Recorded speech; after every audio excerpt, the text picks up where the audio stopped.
আসসালামু আলাইকুম প্রিয় দর্শক, ইয়াসমিন জান্নাত কিচেনে আপনাদের সবাইকে স্বাগতম। আজকে আমি আপনাদের সাথে শেয়ার করব ভীষণ মজার ভিন্ন স্বাদের একটি রেসিপি, সরিষা ফুল দিয়ে টাকি মাছ ভর্তা। আর এখন যেহেতু শীতকাল, এই শীতকালে সরিষা ফুলেরই সময়। সরিষা ক্ষেতগুলো দেখলেই মনে হয় যেন এক হলুদ রাজ্যে আছি। আর এই সময় সরিষা ফুল কম বেশি সবাই খেয়ে থাকি। প্রিয় দর্শক, আমার এই রেসিপিটি ফলো করে একবার হলেও সরিষা ফুল দিয়ে টাকি মাছ ভর্তা রেসিপিটা তৈরি করে খেয়ে দেখবেন, খুবই টেস্টি হয়। আশা করছি সরিষা ফুল দিয়ে টাকি মাছ ভর্তা আমার এই রেসিপিটি আপনাদের খুবই ভালো লাগবে। আর এই রেসিপিটি যদি আপনাদের ভালো লেগে থাকে তাহলে আমার চ্যানেলটিকে সাবস্ক্রাইব করে নোটিফিকেশন অন করে পাশে থাকবেন। এখন চলে যাব মূল রেসিপিতে। আর রেসিপিটি তৈরি করার জন্য এখন উপকরণগুলো দেখে নেব। তো প্রিয় দর্শক, প্রথমেই চলে যাব সরিষা খেতে সরিষা ফুল তোলার জন্য। প্রিয় দর্শক, আপনারা দেখতেই পাচ্ছেন সরিষা ক্ষেত থেকে কিছু সরিষা ফুল তুলে নিয়ে এসেছি। সরিষা ফুলগুলো তুলে এনে ধুয়ে ভালোভাবে পরিষ্কার করে নিয়েছি। এখানে নিয়েছি টাকি মাছ, আমি ভালোভাবে ধুয়ে পরিষ্কার করে নিয়েছি কাঁচামরিচ। আমি এখানে কাঁচামরিচ নিয়েছি বেশি করে, যে যেরকম ঝাল খায় সেরকম নিলেই হবে। এখানে নিয়েছি 3টা বড় সাইজের রসুনের কোয়া এবং 3টা বড় সাইজের পেঁয়াজ। চুলায় একটি প্যান বসিয়ে দিয়েছি এবং পরিমাণ মতো তেল গরম করে নিয়ে প্রথমে আমি এখানে শুকনা মরিচ ভেজে নিচ্ছি। তো প্রিয় দর্শক, আপনারা দেখতেই পাচ্ছেন আমি শুকনা মরিচ ভেজে নিয়ে তুলে নিয়েছি এবং এখন দিয়ে দিচ্ছি টাকি মাছগুলো ভালোভাবে ভেজে নেব। প্রিয় দর্শক, ভর্তাটা তৈরি করার জন্য মাছগুলোকে ভালোভাবে ভেজে নিতে হবে। মাছের ভিতরের জন্য পুরোটাই সিদ্ধ হয়ে যায়, কাঁচা কাঁচা না থাকে। এখানে টাকি মাছগুলো সিদ্ধ হওয়ার জন্য আমি 5 মিনিটের জন্য ঢাকনা দিয়ে দিচ্ছি।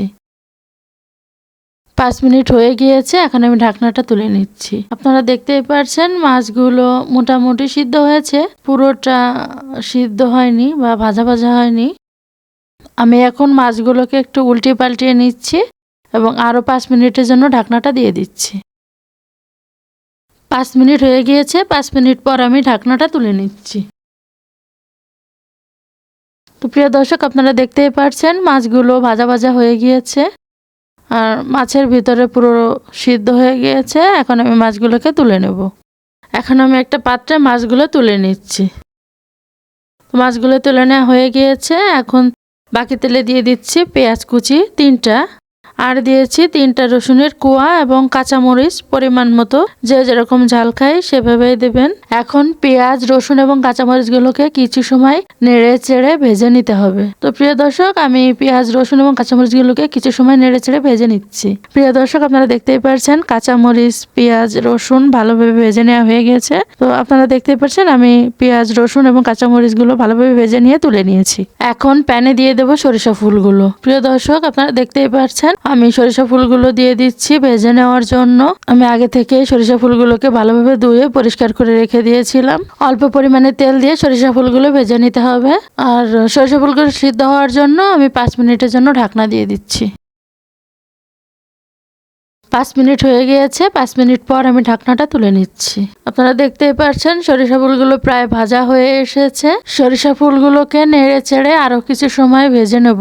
আর আমি এখানে অল্প পরিমাণে লবণ দিয়ে দিয়েছি। প্রিয় দর্শক, আপনারা দেখতেই পাচ্ছেন আমার সরিষা ফুলগুলো ভেজে নেওয়া হয়ে গিয়েছে। এখন আমি সরিষা ফুলগুলোকে তুলে নেব। আমি সরিষা ফুলগুলোকে তুলে নিচ্ছি। আমার সরিষা ফুলগুলো তুলে নেওয়া হয়ে গিয়েছে। প্রিয় দর্শক, আমি এখন ভেজে রাখা টাকি মাছগুলোর কাটা ছাড়িয়ে নেব। আপনারা দেখতেই পাচ্ছেন আমি ভেজে রাখা টাকি মাছগুলোর কাটা ছাড়িয়ে নিচ্ছি হাতের সাহায্যে। তো ঠিক এভাবে করে টাকি মাছগুলোর কাটা ছাড়িয়ে নিতে হবে। আর আমি সবগুলো টাকি মাছের কাটায় একইভাবে ছাড়িয়ে নিয়েছি। আর আমার টাকি মাছগুলোর কাটা ছাড়িয়ে নেওয়া হয়ে গিয়েছে। এখন আমি ভর্তাটা তৈরি করে নেব। আপনারা দেখতেই পাচ্ছেন শুকনা মরিচ ভাজা, মরিচ পেঁয়াজ ভাজা এবং টাকি মাছ ভাজা আর সরিষা ফুল ভাজা নিয়েছি। এখন আমি শিলপাটায় বেটে নেব। তো প্রিয় দর্শক, প্রথমেই আমি শুকনা মরিচ এবং সরিষা ফুলগুলো ভালোভাবে শিলপাটাতে বেটে নিয়েছি। এখন বেটে নিচ্ছি ভাজা পেঁয়াজ, রসুন এবং কাঁচামরিচগুলো। সবগুলো ভাজা উপকরণগুলো আমি শিলপাটায় বেটে নিচ্ছি। তো আমি সবগুলো উপকরণ এক এক করে বেটে নিয়েছি। এখন আমি বেটে নিচ্ছি ভাজা টাকি মাছগুলো। শিলপাটায় বেটে নিলে ভর্তাটা খুবই টেস্টি হয়। প্রিয় দর্শক, আপনারা দেখতে পাচ্ছেন আমি সবগুলো উপকরণ বেটে নিয়েছি। এটা টাকি মাছ বাটা, এটা সরিষা ফুল বাটা, কাঁচামরিচ, পেঁয়াজ, রসুন বাটা। তো প্রিয় দর্শক, এখন আমি সবগুলো উপকরণ হাতের সাহায্যে ভালোভাবে মেখে নিচ্ছি। তো এখানে পরিমাণ মতো লবণ দিয়ে দিচ্ছি। আর আমি এখন সবগুলো উপকরণ হাতের সাহায্যে ভালোভাবে মেখে নেব। প্রিয় দর্শক, আপনারা দেখতেই পারছেন আমি সবগুলো উপকরণ হাতের সাহায্যে ভালোভাবে মেখে নিচ্ছি। সবগুলো উপকরণ হাতের সাহায্যে ভালোভাবে মেখে নেওয়া হয়ে গিয়েছে। এখন দিয়ে দেবো পরিমাণ মতো সরিষার তেল। সরিষার তেল দিয়ে আমি ভর্তাটা ভালোভাবে মেখে নেব। তো প্রিয় দর্শক, আপনারা দেখতেই পারছেন আমি তৈরি করে নিয়েছি মজাদার সরিষা ফুল দিয়ে টাকি মাছ ভর্তা রেসিপিটি। আশা করছি আমার এই ভিন্ন স্বাদের ভীষণ মজার সরিষা ফুল দিয়ে টাকি মাছ ভর্তা রেসিপিটি আপনাদের খুবই ভালো লাগবে। আর এই রেসিপিটি যদি আপনাদের ভালো লেগে থাকে তাহলে আমার ভিডিওটিকে লাইক, কমেন্ট এবং শেয়ার করে দেবেন। আর আমার চ্যানেলটিকে সাবস্ক্রাইব করে নোটিফিকেশন অন করে পাশে থাকবেন। আল্লাহ হাফেজ।